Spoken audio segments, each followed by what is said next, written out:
Welcome, everyone. This is Tier 1 Interventions Podcast. I am one of your hosts, Jonily Zupancic, math specialist, and my co-host is here, co-author, partner in crime, all of those things, Cheri, Dotterer, an occupational therapist and neuroscience expert. Our topic today is pattern recognition and talk about how this affects the learning of our students in schools. Typical traditional mathematics instruction elicits that fear response every day with students. They don't get it. We're harming them every day. Now, we can be like, yeah, but I showed them 6 times. Or we get the email from a parent. The kid took home the homework and the parent they have no clue. The teacher's, oh my gosh, we went through 3 examples. It didn't work. It didn't work. That's their perspective. The student perspective and perception is their reality. That is schema. We can't change that by just saying, I did my job, now they need to do theirs. That's not how teaching works. We're going to take a look at the locker problem. The way that our instructional delivery system works is through what Cheri mentioned as an interleaving process. It means that typical traditional instruction, another reason it doesn't work is because we teach one thing at a time, one standard at a time, and one unit at a time. What we need to do is much more interleaving. What that means is out of context experiences that are not strung together linearly. Now, you can still teach your linear textbook or your linear this, but on top of that, we want to bring in out of context exposures to enhance student experiences. On today's task, the locker problem, I'm not going to do a locker problem unit. That's not how this works. I don't do 4 days of the locker problem all in a row. I don't do 2 weeks of a locker problem. I do multiple interactions over time with space in between. Cognitive science says in order for the brain to retain any information, create core memories, and have long-term learning, we have to utilize interleaving, which is out of context nugget dropping that is disassociated from what we're currently teaching, but will ultimately be connected. That's a very difficult way to teach, but it's the way that it's going to work. We also, as we drop these nuggets of experiences, we need to have space in between each of the interactions. The way the structure of our delivery is set up, and you'll see this in the slide decks when you have that access to these modules, you're going to see it explicitly stated, interaction 1, here is what you do. Interaction 2, here is what you do. Each interaction has to have just our regular general instruction. Some people are like, well, when do I teach my textbook? If you do locker problem one day for 20 minutes, you teach your textbook the other 20 minutes of that day and for the next 2 weeks. Then you bring back locker problem again for 12 minutes. 2 weeks later, you bring back locker problem again for 40 minutes. Then you start making connections to your content. It's a very counterintuitive way of thinking how to deliver math instruction. Another question I get is, when am I going to teach my standards? Here's what I'm going to show you. I'm going to show you this on a task we're not doing today. We are not doing this task today, which is the staircase problem. But I just want to give you some shock and awe for a moment. We haven't even recorded the staircase module in our course at the time we're recording locker problem.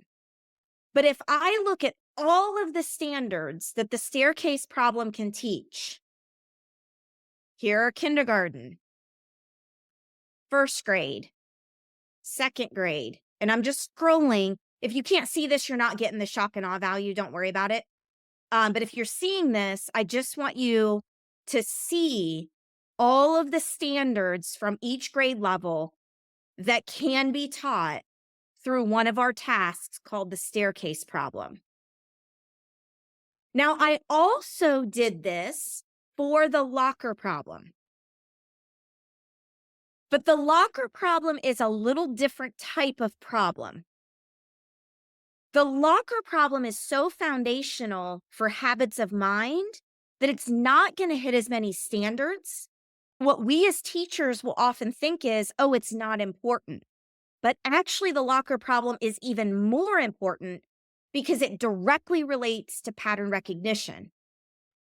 The locker problem will teach every single mathematical practice. The locker problem is an innate intuitive experience that will force students to persevere without us forcing them to persevere.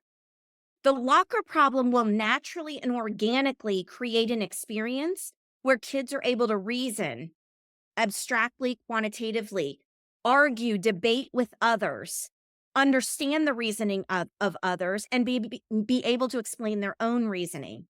I'm going to show you how the locker problem in our model is using tools that are visual, that model the mathematics. The locker problem is one of the very few tasks of this model that actually teach the mathematics for you. Earlier grades, the locker problem creates a foundation and a front loading for math content. In the later grades, it's used as an intervention tool. The locker problem has a very different purpose in our K-12 school. Every single grade level should be utilizing it and should be utilizing it to improve pattern recognition, number sense, and the biggest or the highest leverage we get from the locker problem is repeated reasoning. There are fewer standards that we can teach, there's still a lot, with the locker problem. However, the magnitude of the standards that we're teaching is very impactful. For students, you know what? I'm just gonna introduce you and we're gonna play today with the locker problem. With my students, I'll even say to them, this is interaction 1. We're gonna do this today. We're gonna throw a lot of stuff out. We're gonna play with it, but we're not gonna answer hardly anything today. You may answer, but I'm not gonna confirm or deny what you're answering. The reason we call these interactions is we have a variety. Yes, students, when we are teaching kids, if we have very gifted kids, we're talking cognitive ability and IQ above 130, kids that have an innate pattern recognition, they have an innate intuitive understanding of number. These are all very distinguished through cognitive ability scores, IQ scores. Those students only need 1 to 2 interactions with something before they know it forever. With only 1 or 2 interactions, they don't necessarily get the depth we need. When we talk about depth of knowledge in mathematics or in any of our content areas, our gifted kids oftentimes are missing the experiences that are going to get depth in the mathematical content. They already have an innate intuitive depth of the content, but it's our job as teachers and facilitators to facilitate the mathematics so that they get a deeper knowledge. But honestly, to have a good knowledge, they only need 1 to 2 interactions. Our bright kids, who we often may misidentify as gifted because our bright kids play the school game, they do well on achievement tests, they have high achievement. Our bright kids are typically the hard workers, the school players. Those kids, though, need 5 to 8 interactions before they know it forever, but oftentimes they don't get the interactions from the school or from the teacher or from the classroom. They get it from themselves because they work harder. They do more homework. They do more interactions on their own. So some with identified gifted kids, but they're not. They've just given themselves more interactions because they've practiced things more on their own because they know that they want to play school so that they can do better because their motivation is higher grades. Gifted kids' motivation is not higher grades. My point on all of this is our most struggling students are kids that don't have pattern recognition, have a low number sense. Our kids that struggle to access the math content might need 60 to 100 or even up to 200 interactions with the same thing before they know it forever. This is why we use a few tasks to hit a lot of standards. which is counterintuitive from the way that a textbook allows us to teach our content. When we talk about various interactions, every level of student is going to get something else out of the new interaction. But if we use the locker problem 3 or 4 times during our school year, if I'm teaching my third graders and I use the locker problem 3 times in the third grade year, if the school has deemed this philosophy worthy, the second graders and first graders have also seen the locker problem 2, 3, or 4 times each of those years. Then the fourth graders, they're going to see the locker problem 2 or 3 times.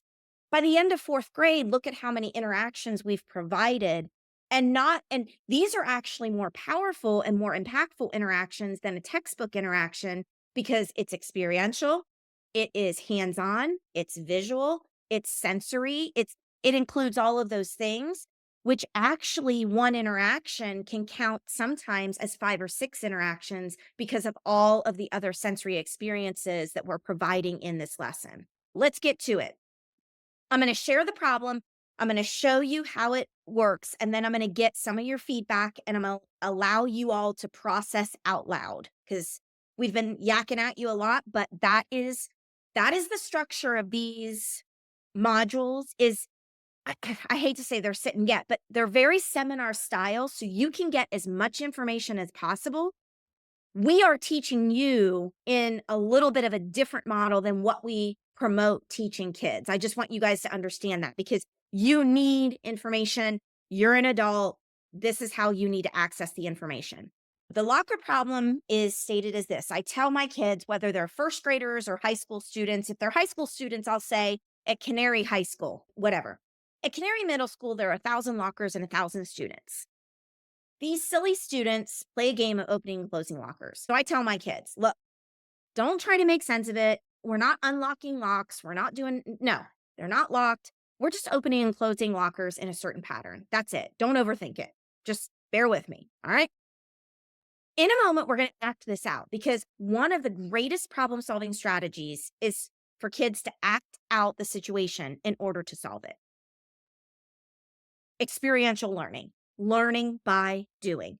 We have dropped so many phrases for initiatives that have come in and out of schools in the past 30 years, just in the last hour and a half that we've been here. I hope you see the power. I hope you see the power, period. I'm not even going to add to that, okay? The rule is the lockers all begin closed. As I talk about this with students, I show them what that looks like with a visual. Now, this is where Cheri's expertise comes in, where I like to use these 2-color counters. Sometimes they're red on one side and yellow on the other. What you're going to see digitally is red and yellow. These are foam counters. They're a little thicker than the plastic ones, which are going to help kids that struggle with fine motor. But you're going to want something that has 2 sides. It's different on each side because one side is going to be the closed locker. The other side is going to be the open locker. Because we want this very differentiated, very therapy-based, Cheri, you offered a lot of other ideas. Yes, you mentioned the word Othello, almost. You cut off there. But sorry. Othello has the black and white. Black and white are much easier visually to see the contrast than possibly yellow and red. They're closer in contrast. One of the things that you may see is the kid's not able to see the difference with the one side to the other. White and red might be better, but red is an awkward color, especially for those kids who are colorblind. It's red and green are 2 of the main colors that you want to avoid. If there's a kid who has issues with the contrast, Othello pieces might be something that you can use, or you can take checkers, and sometimes they say the same thing on each side. I just happen to have these wonderful little smiley face stickers right here in front of me that I can stick on one side of the checker to make it so that both sides are different, and they can then feel it, which even if they have trouble with the vision of seeing it, they can feel the tactile part of the inside of the checker and then the smooth side of the sticker on the other side. Hopefully the sticker stays on there because with it being bumpy, it may not stick. But you get the point is if you're having a student who's having trouble, change the object. Okay. There's also something else I want to share with you with kids. And from this perspective is another thing that you can look for. When we're doing flipping, watch the kids. Are they bringing the penny or the Othello piece or the foam piece to the edge, getting underneath it and then flipping it and putting it in place? Or can they manipulate with their fingers enough to make the flip?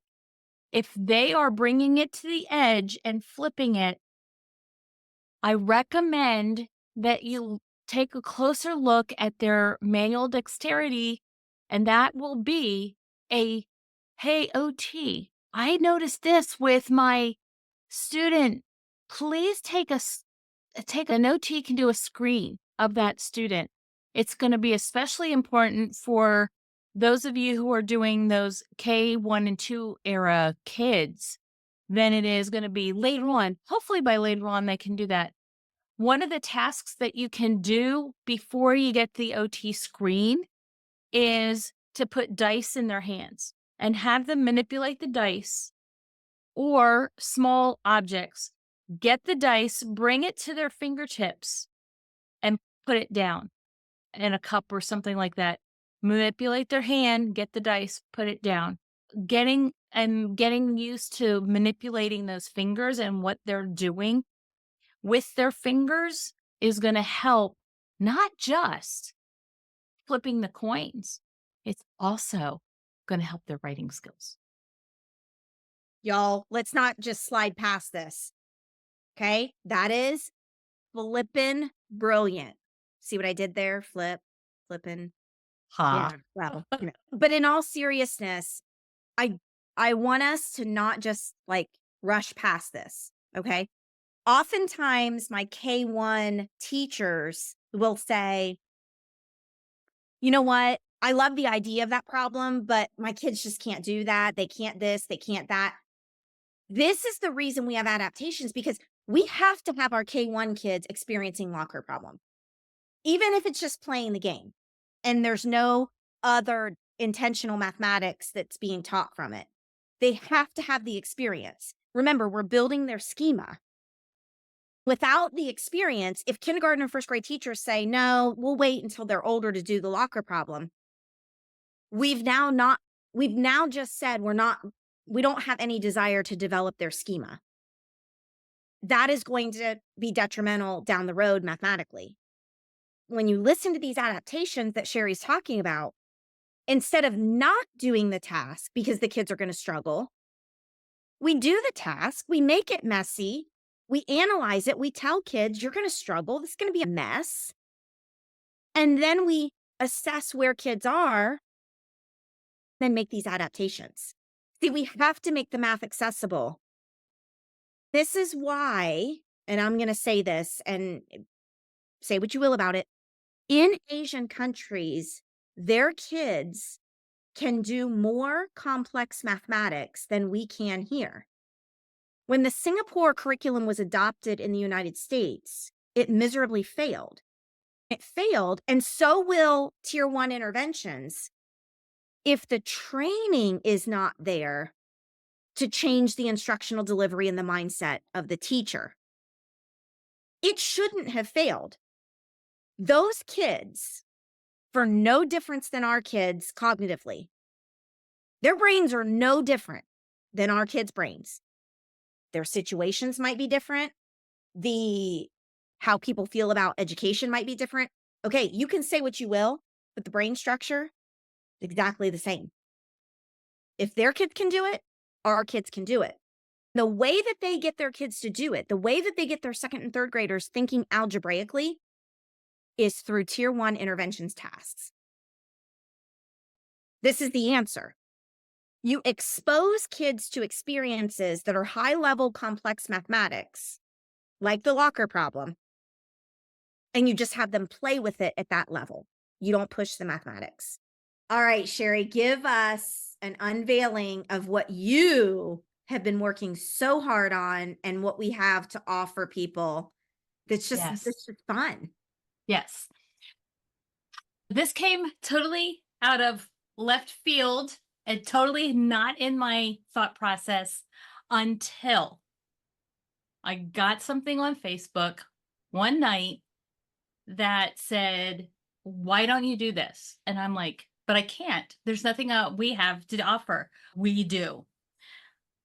The first module that we recorded was called the pizza problem. What I've done is I've taken the pizza problem and I've turned it into one page. Quick start guides that you can uh, just take the ideas, and I'm working on all of them. Okay. That's not it. That's not everything. I've also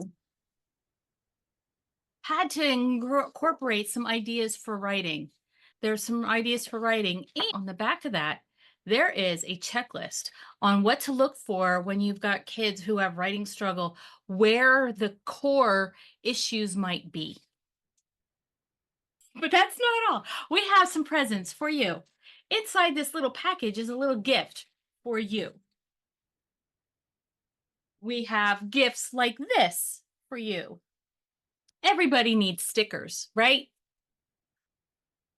One of them says, "Be kind." Where are they? Here they are. Can you read it? Can you back it up a little bit?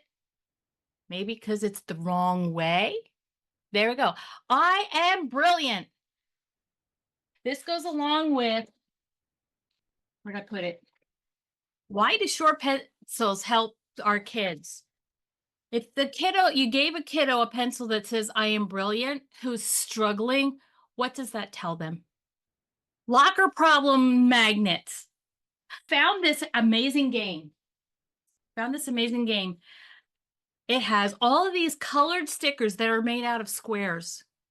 And there's a game that goes with it. We give you one copy and we tell you how to find some for the rest of your classroom. The teacher survival kit. So you can use this bag for whatever you want.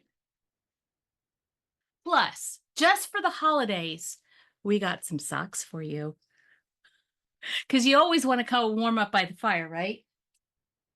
I'm wearing them along with a bangle, and I'm still working on getting the right necklace to go with it, but we're working on that. What is this? This is a buy one, get one, buy one, gift one offer for you.